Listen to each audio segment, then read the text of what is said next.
ಇನ್ಫೋಸಿಸ್ ನಾರಾಯಣಮೂರ್ತಿ ಮತ್ತು ಎಲ್&ಟಿ ಮುಖ್ಯಸ್ಥ ಸುಬ್ರಹ್ಮಣ್ಯ ಮಾನವ ವಿರೋಧಿಗಳು ಎಂದು ಕನ್ನಡ ಚಳವಳಿ ವಾಟಾಳ್ ಪಕ್ಷದ ಅಧ್ಯಕ್ಷ ವಾಟಾಳ್ ನಾಗರಾಜ್ ಅವರು ತಿಳಿಸಿದರು. ರಾಮನಗರದಲ್ಲಿ ಸುದ್ದಿಗಾರರೊಂದಿಗೆ ಮಾತನಾಡಿರುವ ಅವರು, ನಾರಾಯಣಮೂರ್ತಿ ಅವರು ವಾರಕ್ಕೆ 70 ಗಂಟೆ ಕೆಲಸ ಮಾಡಿ ಅಂತ ಹೇಳಿದ್ರೆ, ಎಲ್&ಟಿ ಮುಖ್ಯಸ್ಥೆ ಸುಬ್ರಹ್ಮಣ್ಯ ವಾರಕ್ಕೆ 90 ಗಂಟೆ ಕೆಲಸ ಮಾಡಿ ಅಂತ ಹೇಳ್ತಾರೆ. ಆದರೆ ವಾರದಲ್ಲಿ ಒಬ್ಬ ಮನುಷ್ಯ 48 ಗಂಟೆಗಳ ಕಾಲ ಕೆಲಸ ಮಾಡಬೇಕು ಎಂಬ ನಿಯಮವಿದೆ ಎಂದರು.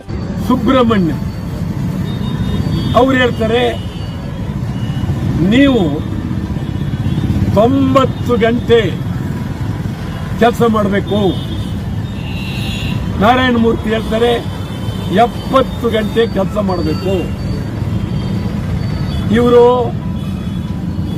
ಮಾನವ ದ್ರೋಹಿಗಳು, ಮಾನವ ವಿರೋಧಿಗಳು. ಒಬ್ಬ ಮನುಷ್ಯ ಇವತ್ತಿನ ತೀರ್ಮಾನದ ಪ್ರಕಾರ 48 ಗಂಟೆಗಳ ಕಾಲ ಒಂದು ವಾರದಲ್ಲಿ ಕೆಲಸ ಮಾಡಬೇಕು ಅಂತಕ್ಕಂಥದ್ದು ನಿಗದಿ. ಮನುಷ್ಯ ಇದು ಯಂತ್ರ ಅಲ್ಲ, ಶರೀರ. ರೋಗಗಳು,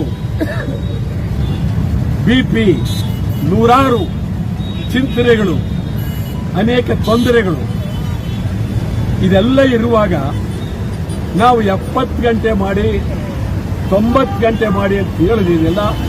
ಇದು ಮಾನವ ವಿರೋಧಿ ಕೃತ್ಯ. ಇವರಿಬ್ಬರು ಮೊದಲನೇದಾಗಿ ಇಡೀ ದೇಶದ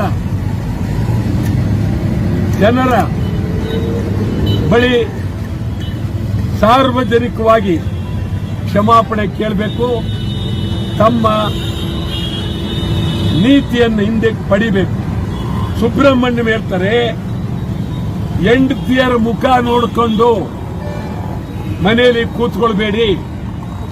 ಏನಂಗಂದ್ರೆ, ಒಂದು ಕಡೆ ಹೆಣ್ಣು ಮಕ್ಕಳ ಮೇಲೆ ನಿಮ್ಮ ಮಾತು ದಬ್ಬಾಳಿಕೆ ಆಯಿತು, ಮತ್ತೊಂದು ಕಡೆ ಮನೆಯಲ್ಲಿ ಸೌಂದರ್ಯ ಇರಬೇಕಾದ್ರೆ, ಮನೆಯಲ್ಲಿ ಪ್ರೀತಿ ಅಭಿಮಾನ ಇರಬೇಕಾದ್ರೆ, ಹೆಂಡತಿಯ ಜೊತೆಯಲ್ಲಿ